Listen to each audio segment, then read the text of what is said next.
민주당에서는 우리 원내대표의 인터뷰 과정에 있었던 말을 가지고 핑계를 삼아서 협상이 결렬되었다.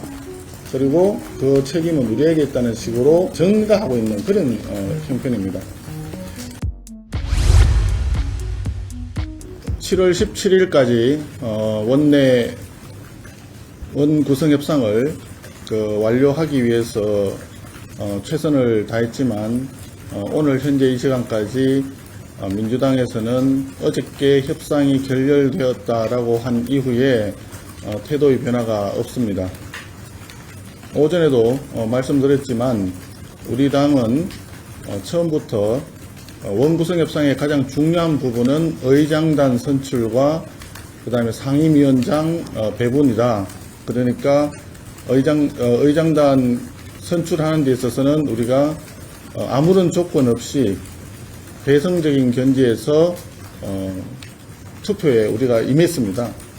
그리고 상임위원장 배분과 관련해서 우리는 지속적으로 전제 조건을 달지 말고 원구성 협상의 본질인 상임위원장 배분에 좀 집중하자.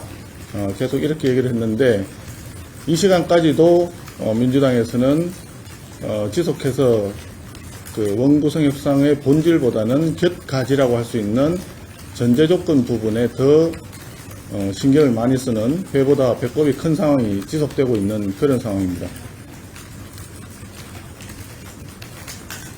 상임위원장 배분과 관련해서도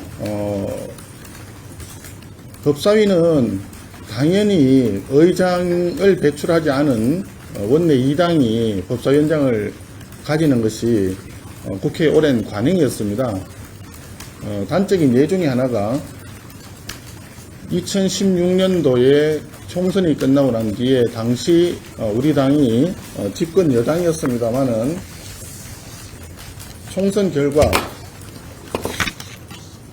결과 우리 당이 민주당보다 한 석 적은 122석이고 민주당이 123석이었습니다. 그래서 의장을 민주당이 제1당인 민주당이 차지를 하고 우리가 집권 여당이었지만 2당이었기 때문에 법사위원장을 우리 당에서 맡은 바가 있습니다. 그런 식으로 지금까지 쭉 계속해서 법사위원장은 원내 2당이 맡아왔던 거죠. 그리고 운영위원장은 그동안에 집권 여당의 원내대표가 맡는 것이 관리가 확립되어 있습니다. 그런데 민주당은 계속해서 21대 들어와서 법사위원장을 자기들이 차지하겠다고 계속 목리를 부렸던 거죠. 그래서 2년 전에 처음 21대 원 구성 협상할 때 그때도 문제가 발생을 해서 결과적으로는 전체 상임위원장을 다 민주당이 독식을 하게 된 거죠. 독식을 한 결과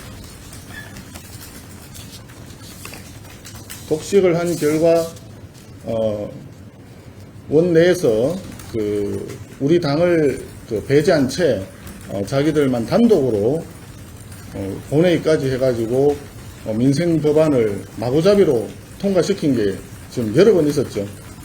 그 여러 번 있었던 내용 중에 대표적인 게 임대차 3법입니다. 임대차 3법으로 인해서 전세가 지금 대한민국에서 사라져가고 전세 살던 사람이 다 월세로 지금 전환되는 상황에 있습니다.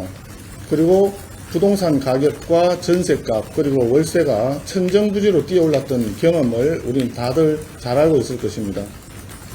그래서 서울의 강남에 있던 분이 강북으로 또 서울 시내에 있던 분이 또 변두리로 또 지방으로 이렇게 연쇄적으로 이전을 하게 되고 그 결과 가장 취약계층에 해당되는 사람들이 다들 주거 안정을 굉장히 심각하게 침해받는 그런 상황이 생겼던 거죠. 지금 금년에 그때 2년의 그 전세 계약이 종료돼서 8월 이후면은 아마 많은 또 전세 물건들이 나오면서 많은 분들이 고통에 또 휩싸일 가능성이 또 있습니다.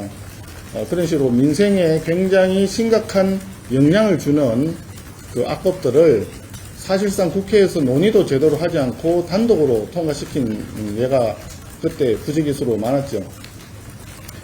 이번에 논의를 하면서도 그런 문제가 있기 때문에 충분히 협의에 의해서 상임위원장을 배분을 하자 라는 얘기를 했는데 민주당은 계속해서 전제 조건을 얘기하고 또 그 전제 조건이 자기들이 만족한 수준이 되지 않으면 또 뭐 법사위원장을 자기들이 가지겠다는 식으로 계속 몽리를 부리고 조금 심하게 표현을 하면은 공갈을 때린 거죠.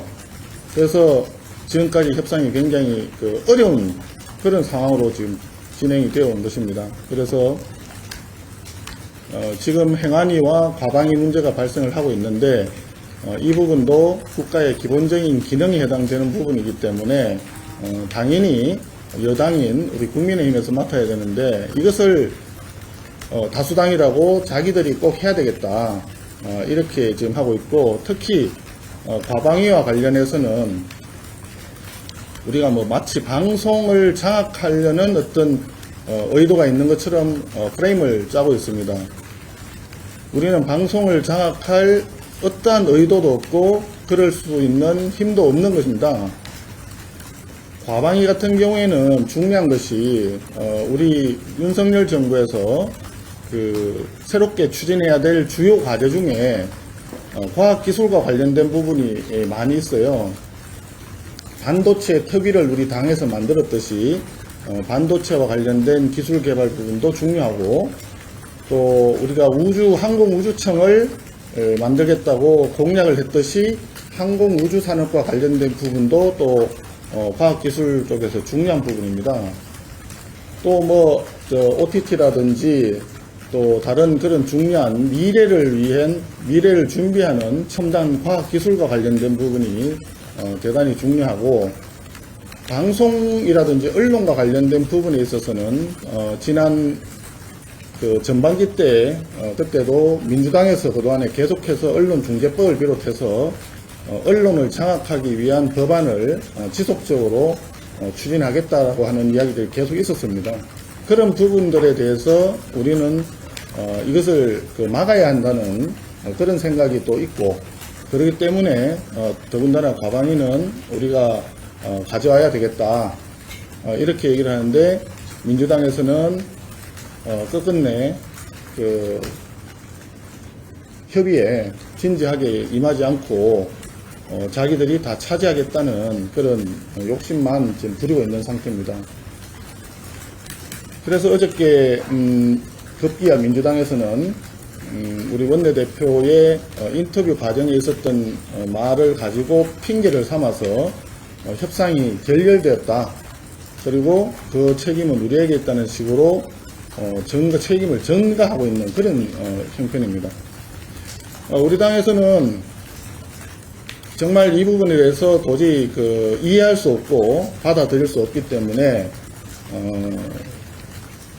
민주당이 전향적으로 태도를 바꿔서 진지하게 원구성 협상에 좀 임해줄 것을 계속 강력히 촉구를 했는데도 불구하고 아직까지 민주당의 태도 변화가 없는 것으로 봐서 이분들이 민주당에서는 정말 원구성을 재헌절 이전에 마무리하겠다는 그런 진정성 있는 자세가 아닌 것이 아닌가 이렇게 의구심이 들 수밖에 없습니다.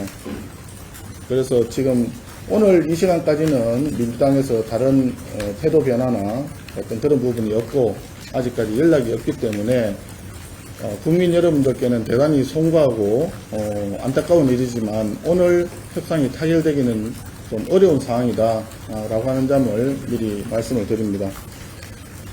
그렇지만 우리가 지금 시급한 또 민생 현안들이 굉장히 많이 있고 또 현실적으로 정부가 그동안에 작년 한 해 동안 지출한 예산 이 부분에 대해서 또 8월 달까지는 정기국회에 들어가기 전에 결산 심사를 마무리를 해야 됩니다. 그래서 우리 당에서는 부득이 원구성 이전이라도 우리 당 의원님들을 각 부처에 결산을 미리 사전부터 좀 준비를 철저히 할 수 있도록 의원님들을 결산을 팀을 만들어서 긴급하게 배치를 하기로 그렇게 결정을 했습니다. 아마 의원님들 각자마다 별도로 어느 결산 준비팀에 들어갈 건지는 별도로 통보를 아마 할 것입니다.